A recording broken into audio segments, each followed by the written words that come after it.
Reed here, the one-man orchestra.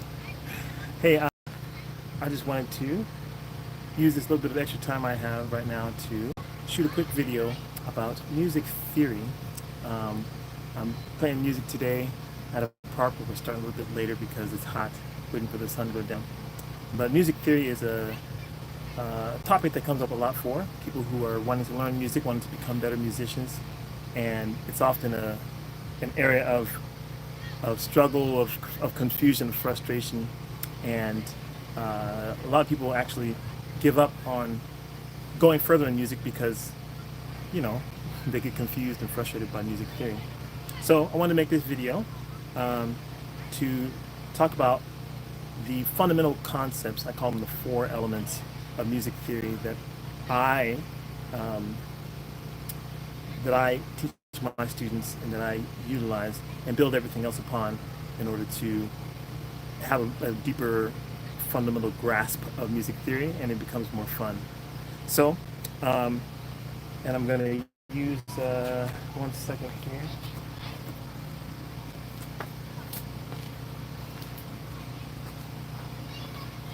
Got my notepad, draw some things on here.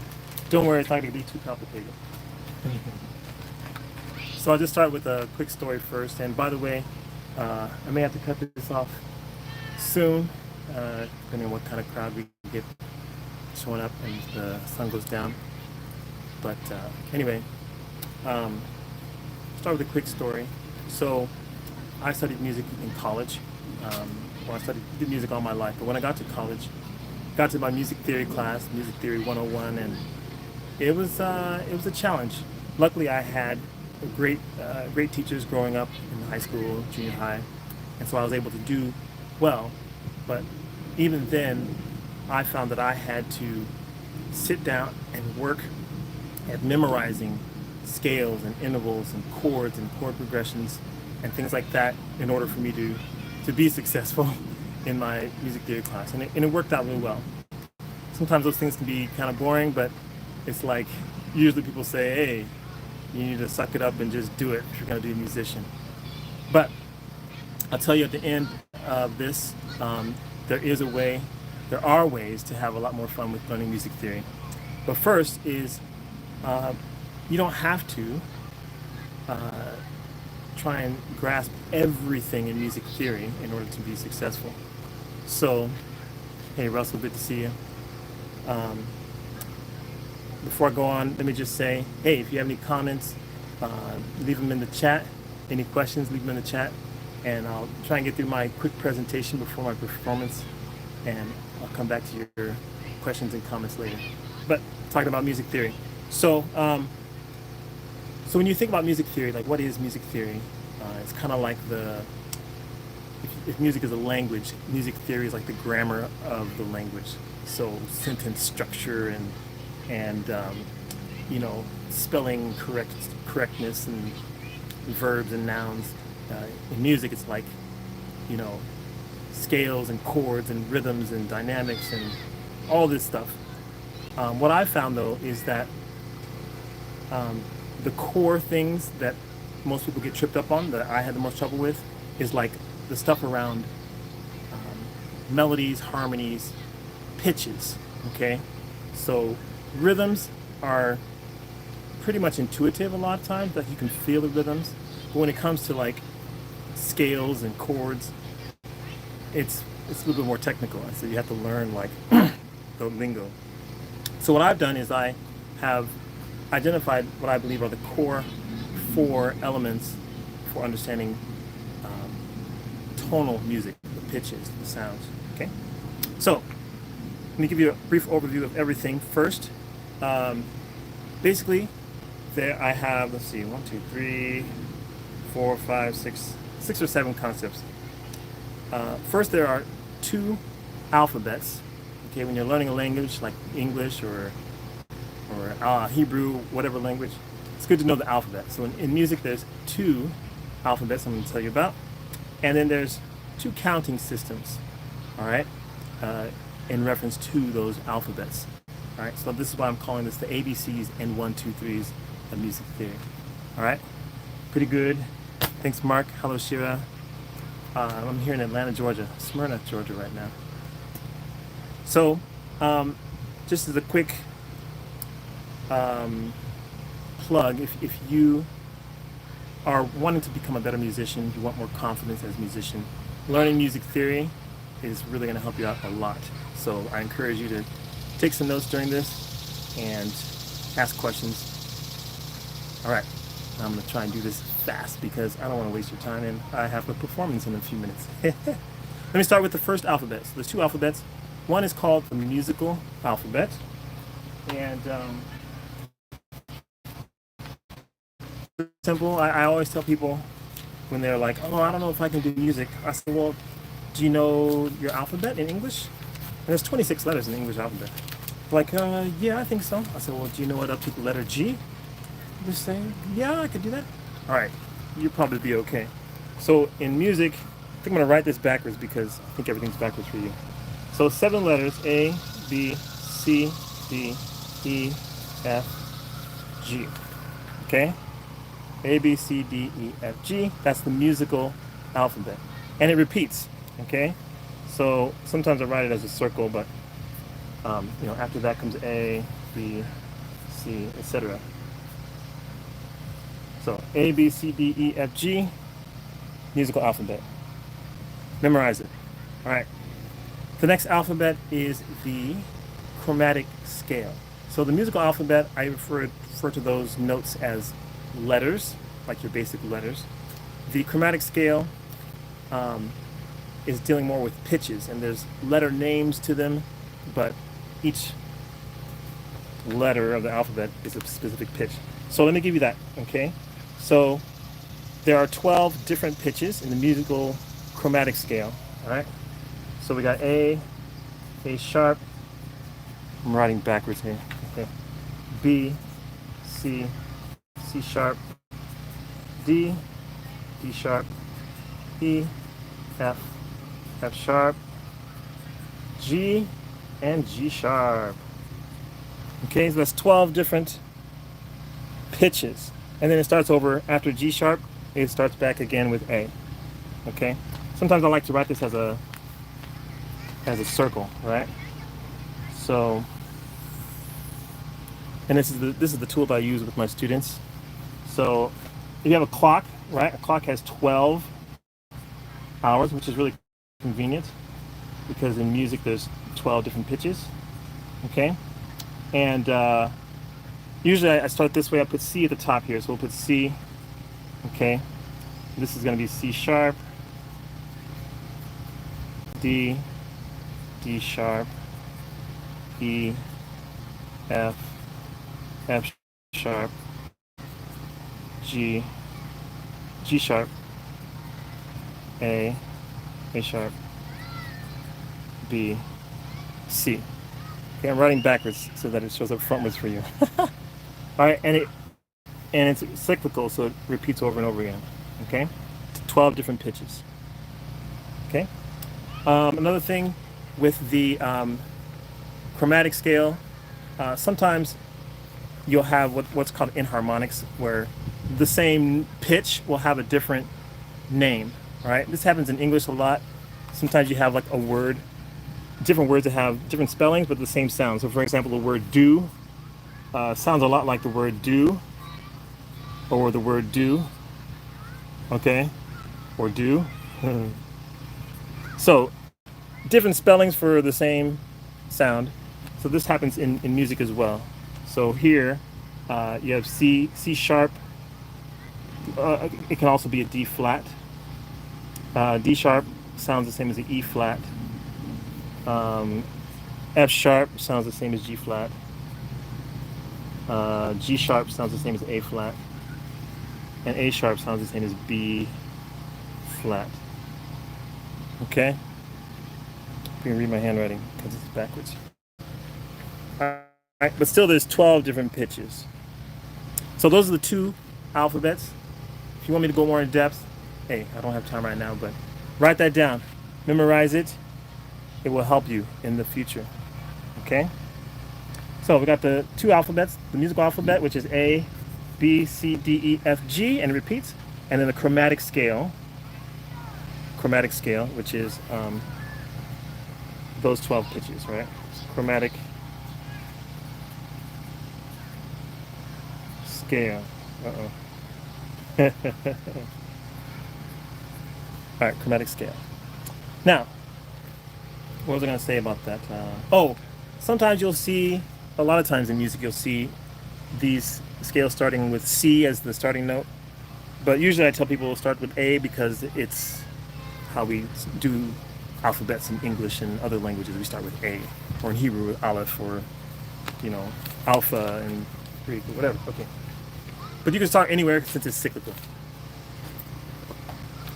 All right, so I teach those first two alphabets. Okay, then the next part. Let me just check these messages here. Hey Fred, good to see you from Southern Indiana. I'll be starting the music here in a little while because the sun is going down. I'm finally getting some cool.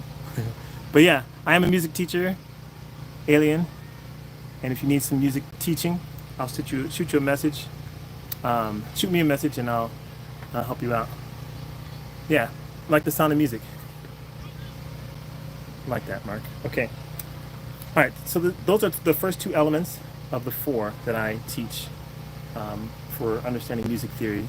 And then upon those four foundational elements, everything else is built. So the other two, I call the 123's of music. And so that is dealing with intervals, the distance between any two notes, okay? When I say notes, I may be referring to the letters, or I may be referring to the pitches, okay? Notes is kind of a generic term. So here's how this works. In the first system, I'll write it on here. Oh, I should have done that. Okay, that's okay. There's two number systems, right? The first one is used for the musical alphabet, okay? So say you got your musical alphabet, A, B, C, D, E, F, G, right? And then it repeats after that. A, B, C, D, E, okay? So with this, I call them generic intervals, right? So this is the first counting system. Generic intervals. So generic intervals, basically you're going to be counting the number of letters from one letter to the next. So let's say I'm going to go from C to F. I don't know, we'll just pick two letters, okay? So what's going to happen here is you're going to count all the letters that are involved. C, D, E, F. That's four letters. C, D, E, F. So that's going to be called a fourth. Okay? Fourth. All right, let's do another one. Let's say A to B. A to B. So that would be 1, 2. A is 1, B is 2. So that's the second. All right, 2, second. Let's do another one. How about B to G? All right, let's try it. B to G. That's B, C, D, E, F, G. That's 6. 1, 2, 3, 4, 5, 6. So that's a sixth. Okay, so that's how you count those intervals. I call them generic intervals. I call them generic because they're not specific. Would be more specific if you were using the pitches. Like if you're going from one pitch to another, you have to be specific because it might be a C sharp or maybe it's a B flat. So you have to be more specific. But right now, we're just being generic. So these are generic intervals. So any kind of A to any kind of B is a second. Any kind of B to any kind of G is a sixth. Okay, that's generic intervals. Okay, so that's how you count those. Oh, the example I give is kind of like counting the days of the week. So in a week there are, and it works out nicely because there's about 7 days a week, you know, most weeks. So a week has 7 days. Just like there's 7 letters in the musical alphabet. Hey, that's nice. So if you go from Wednesday to Friday, how many days is that? Okay, Wednesday, Thursday, Friday. That's 3 days. Okay, so So Friday would be the third day after Wednesday or something like that, okay? Or let's say we went from Sunday to Saturday. How many days is that? Sunday, Monday, Tuesday, Wednesday, Thursday, Friday, Saturday. That's 7. So that would be a 7th, okay? And you'll see in a second how specific intervals are a little bit different, okay? This is making sense. Give me a like. This is really boring. Hey, I'll be done in a minute. And if you have any questions, you can put it in the chat. All right, so these are generic intervals, okay? And you're counting all the letters from one letter to the next, including the starting letter, okay? Then you have specific intervals. Specific intervals. Intervals. All right, so this is where we're going to use the chromatic scale. So I'm going to just draw that chromatic scale here again. Or maybe I won't. Let's already have it. Okay, so this is counting half steps. So I need to be a little bit more explanative, counting half steps. All right, so let me go back to the chromatic scale. Ta-da! Okay, so here's how this scale works. Between any two pitches is a half step. So from C to C sharp is a half step, or from C to D flat is a half step. From C to D would be 2 half steps. 1, 2. From C to D sharp would be 3 half steps. 1, 2, 3. From C to B would be 11 half steps. 1, 2, 3, 4, 5, 6, 7, 8, 9, 10, 11. All right, so just counting the number of half steps. And now I'm going up the scale. You can also go down the scale, same thing. So the number of half steps between any two pitches. So this is a little bit different because if you're going, say, from C to E, and you're counting, you're not going to count the C itself. You're going to count the distance, the steps between C to E. So 1, 2, 3, 4. That'd be 4 half steps. Okay. So you're counting the number of half steps, and between every 2 notes on the chromatic scale is a half step. Okay. So for example, specific intervals, counting half steps. So I gave you some examples there. So like from C to F, right? I got to be specific actually, because which C am I talking about? I'm talking about this C and this F. So that's 1, 2, 3, 4, 5 half steps. Okay, it's 5 half steps. And so with the specific intervals, you actually have to take 2 components. You take the generic interval and the number of half steps, and that gives you the name of the specific interval. Okay, so this is a fourth.